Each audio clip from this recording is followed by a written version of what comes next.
तुम भी तो किसी की बेटी होगी। बेटी बोल रही है कि तुम भी तो किसी की बेटी होगी, तुम समाज में क्या मुंह दिखाओगी। ऐसे ही बेटी को फेंकते रहे तो बहू कहां से लाओगी। शब्दों से जुड़िए, हमारे शब्दों से जुड़ने का प्रयास कीजिएगा। एक मार्मिक कविता मैं आप लोगों के सामने समक्ष प्रस्तुत कर रहा हूं। एक मैं इसका पहले सारांश समझा देता हूं कि आखिर मामला क्या है इस कविता का। एक घर में एक बच्ची पैदा हुई है, लेकिन उस परिवार को बेटा चाहिए था और हो गई है बेटी। उस नवजात बच्ची को परिवार वालों ने, उसकी मम्मी ने, उसकी दादी ने, उसकी नानी ने, सभी के सहयोग से उस बच्ची को एक झाड़ी में फेंका है। उस झाड़ी में फेंकाए हैं तब बच्ची वहां से करा रही है और बोल रही है। हमारे शब्दों से जोड़ने का प्रयास कीजिएगा। बच्ची बोल रही है, कुत्ते मेरे पैर नोच रहे हैं, इसमें मेरा क्या कसूर था। कदम रखूंगी इस दुनिया में, इस बात का मुझे बड़ा गुरूर था। कोख में थी तो बहुत सुनी थी, कोख में थी तो बहुत सुनी थी। यहाँ बेटी को देवी सा पूजा जाता है, लक्ष्मी का दर्जा दिया जाता है। यहाँ बेटी के आगे कोई दूजा नहीं आता है। एक बेटे की चाहत के खातिर बेटी बोल रही है कि एक बेटे की चाहत के खातिर कूड़े में फेंक आई हो तुम। नन्ही बच्ची को देखकर दया नहीं आया, कैसी निर्दयी माई हो तुम। अब बच्ची बोल रही है कि एक पैर कुत्ते नोच चुके मैया, कि एक पैर कुत्ते नोच चुके मैया। जैसे खाते रोटियां खून निकल रहा है, दर्द बहुत है मैया। फिर भी आज मैं बताऊंगी कहां नहीं है बेटियां। बेटी बोल रही है कि हिमालय का सीना चीर दिया जिसने, बछेंद्री पाल बेटियां। बैडमिंटन खेल कर इतिहास रच दी साइना नेहवाल बेटियां।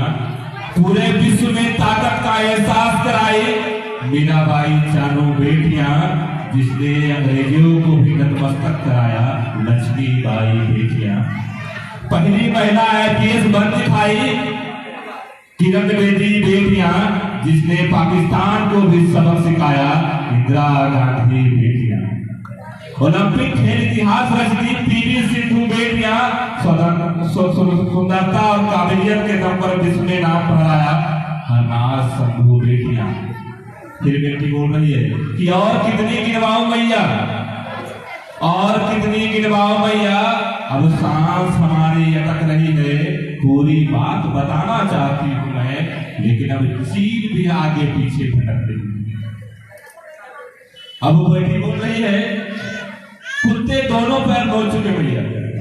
अब कुत्ता बेटी का दोनों पैर नोच चुका है कि कुत्ते दोनों पैर नोच चुके भैया।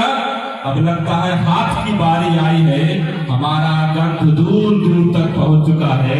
अब चिट्ठी भी दावत पे आई है। फिर भी आज मैं बताऊंगी, फिर भी आज मैं सबको सुनाऊंगी। इतिहास में बेटियों के कारनामे आज गिरवाऊंगी। तुम भी कान खोलकर सुन लो दादी, तुम भी कान खोलकर सुन लो दादी। हर एक बातों को इतिहास के पन्नों में उलट कर देख लेना। अगर किस्मत से तुम्हारे घर बेटी आ जाए तो फिर से उसे कूड़े में मत फेंक देना। तो सुनो, फिर से बेटी बोल रही कि तो सुनो। जिसने महिलाओं को पढ़ना सिखाया सावित्री बाई फुले बेटियां।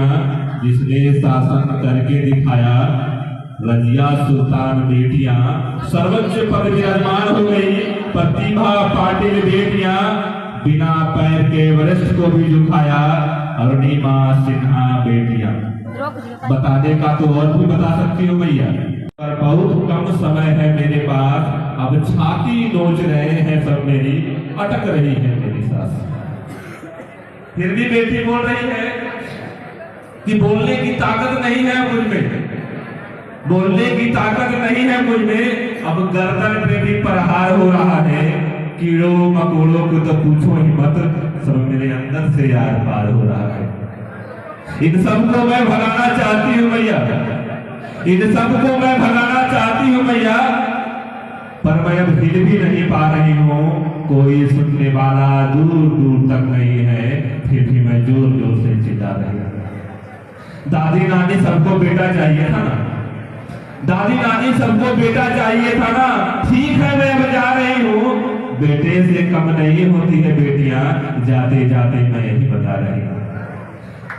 तुम भी तो किसी की बेटी होगी, बेटी बोल रही है कि तुम भी तो किसी की बेटी होगी, तुम समाज में क्या मुंह दिखाओगी? ऐसे ही बेटी को फेंकते रहे तो बहू कहां से लाओगी? और अंतिम पंक्ति आप लोग के समक्ष रख रहा हूं। लास्ट पंक्ति बेटी बोलते बोलते जा रही है। यदि अंतिम पंक्ति आप लोग को अच्छे लगे तो आप इस कविता के सम्मान में एक ताली आप लोग जरूर बजाइएगा।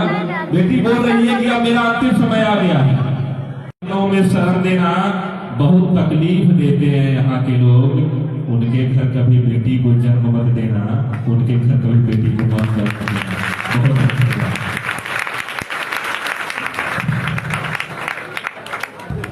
विवेक जी, बहुत ही अच्छा और प्रेरणादायक कविता था।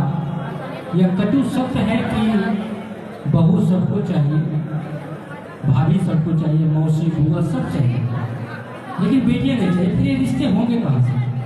ये हम सबको सोचना होगा, विचारना होगा और इसे जीवन में आगे उतरना होगा। विवेक जी को एक बार धन्यवाद। और मैं आपके बीच एक राकेश कुमार जो अहमदाबाद से चल करके हमारे केसेस के लिए आए हैं,